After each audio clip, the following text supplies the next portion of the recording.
이 마스크의 섬유는 전부 플라스틱이에요. 마스크를 쓰고 생활을 하면 거기에서 어쩔 수 없이 플라스틱 조각들이 폐로 들어오는 겁니다. 요가 매트 같은 것이 실제 미세 플라스틱이 많이 나오는 근원이 될 수도 있어요. 물로 씻는 분들이 꽤 많은데 이게 훨씬 더 위험한 행동이에요.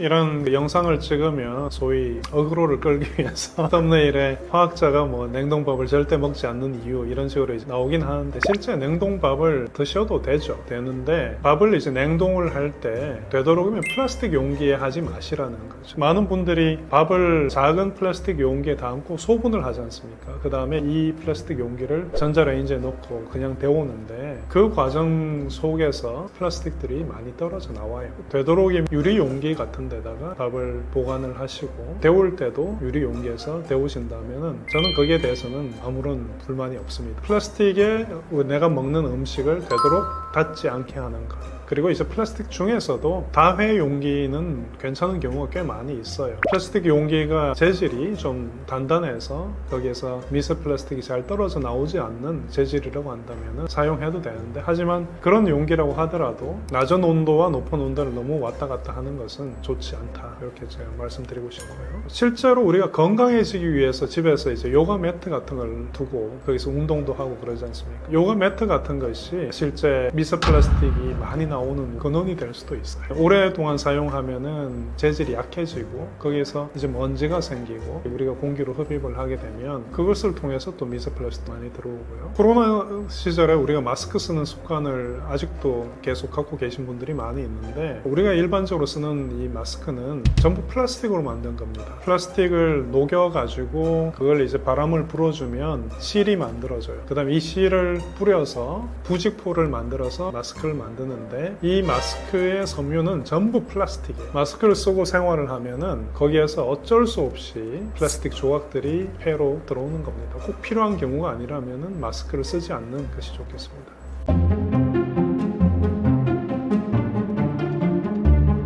밥을 뭐 냉동 후에 전자레인지에 데워 드시는 건 아무 문제가 없습니다. 아무 문제가 없으니까 얼마든지 그렇게 하시고요. 화학 구조가 변하고 그럴 일도 없고, 그리고 밥을 하는 그 과정 중에 수용성 비타민 B나 C나 이런 것들은 대부분 다 파괴가 됐어요. 너무 걱정하지 마시고 그냥 전자레인지를 써서 드시면 되겠습니다. 하지만 이제 데울 때 유리 용기로 또는 도자기 재질로 드시면 좋겠습니다.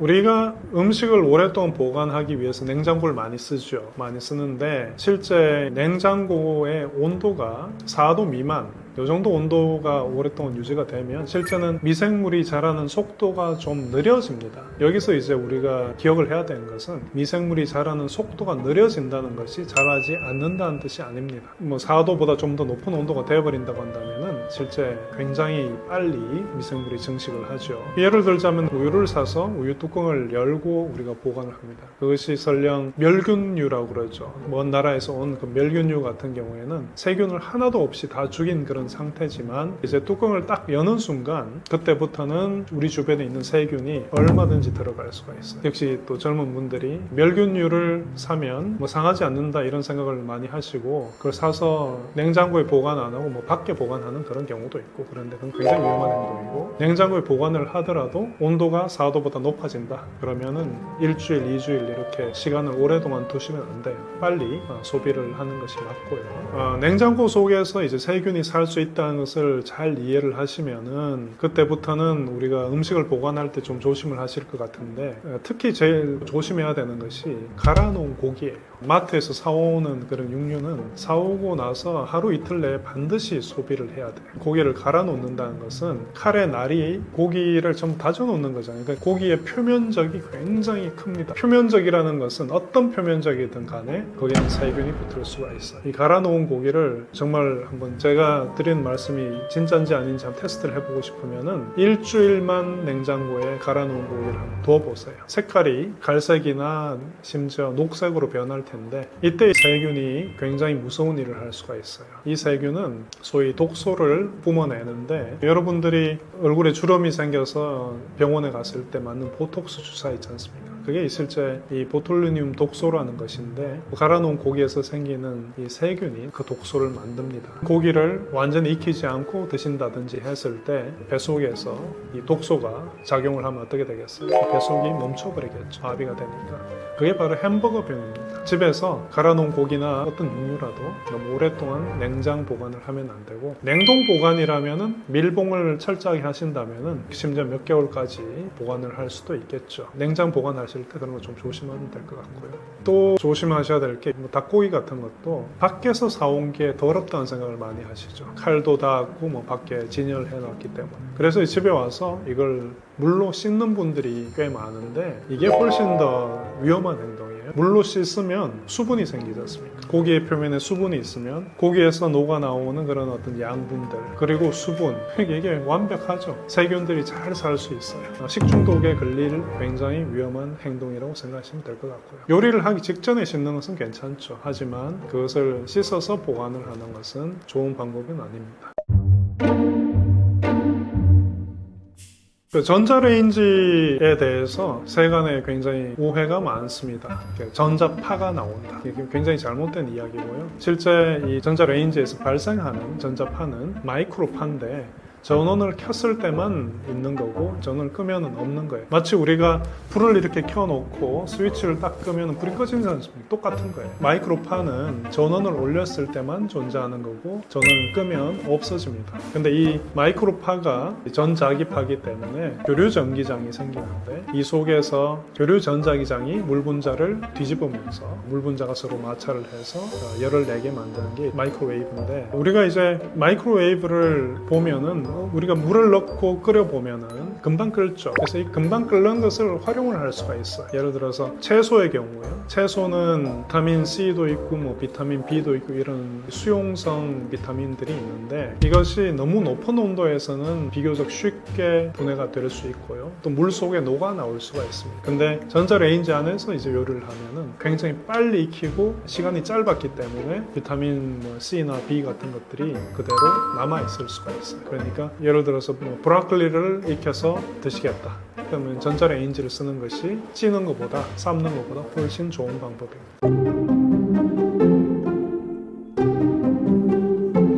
녹말에는 두 가지 녹말이 있습니다. 선형적으로 생긴 녹말이 있고 마치 나무 가지처럼 이렇게 뻗어 있는 그런 녹말이 있는데, 선으로 생긴 이 녹말은 평소에 있을 때 나선형으로 꼬여서 있습니다. 근데 이런 나선형으로 꼬여 있는 녹말 형태는 우리가 먹어도 소화를 잘 못 시키는데요. 쌀을 요리를 하면 어떤 일이 생기냐면 쌀 속에서는 제가 지금 조금 전에 얘기했던 녹말들이 꼬여 있는 상태. 근데 밥을 하면 여기 물이 들어가면서 이런 녹말들이 풀어 헤쳐집니다. 이거를 냉장고에 다시 넣고 내버려 두게 되면 냉장을 하건 냉동을 하든 간에, 실제 냉장을 하는 경우에 더 그런 경우가 많은데, 냉장을 해주게 되면은 풀려져 있던 녹말이 다시 꼬이게 돼. 이걸 짧게 전자레인지를 사용해서 돌리게 되면은 완전히 다 풀리지를 못하는 거죠. 그래서 일부의 녹말은 꼬여 있는 상태로 그대로 있으니까 우리가 소화를 못 시키는 거죠. 냉동밥을 전자레인지에서 짧게 돌려서 드시는 것은 녹말을 100% 다 소화를 못 시키기 때문에 다이어트에 도움이 될 수도 있는 거죠. 근데 건강이 안 좋으신 분들이 냉동밥을 전자레인지에서 짧게 돌려서 드시는 것은 별로 좋은 방법은 아니죠. 특히 병 후에는 모든 영양소를 다 섭취를 해야 되는데, 이제 몸이 안 좋으시다, 병 후다 이럴 때는 죽을 만드는 이유가 이런 녹말들이 다 풀어 헤쳐지게 만드는 거죠.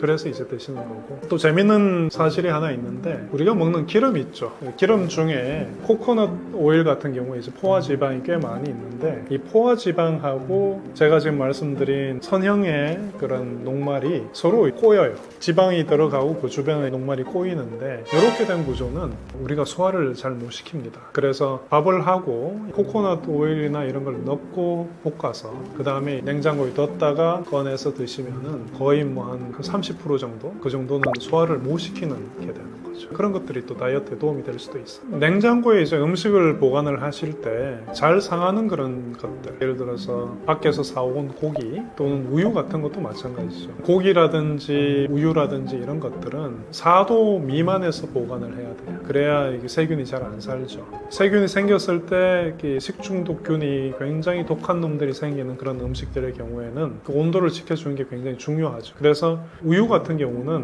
문에 두면 안 되는 거죠. 요즘 냉장고 문이 보면은 밖에서 열 수 있는 문에 두는 부분이 있지 않습니까? 근데 여기에는 온도가 꽤 높아요. 4도보다 훨씬 높고 여름에는 특히 문을 여닫는 경우가 많기 때문에 문 근처에 있는 음식들은 꽤 높은 온도에 보관이 되는 셈이죠. 그러니까 이런 우유라든지 고기 같은 것을 이 문 가까이 두는 것은 별로 좋은 생각이 아니고, 그리고 냉장고에서 높은 위치에 있는 것보다는 아래에 있는 것이 더 차갑죠. 온도가 더 높은 부분이 이제 위에 있으니까. 그러니까 잘 보관해야 되는 것, 차갑게 보관해야 되는 것은 냉장고의 밑부분에 보관을 하는, 또 깊숙한 부분, 그런 데 보관하는 것이 좋겠습니다.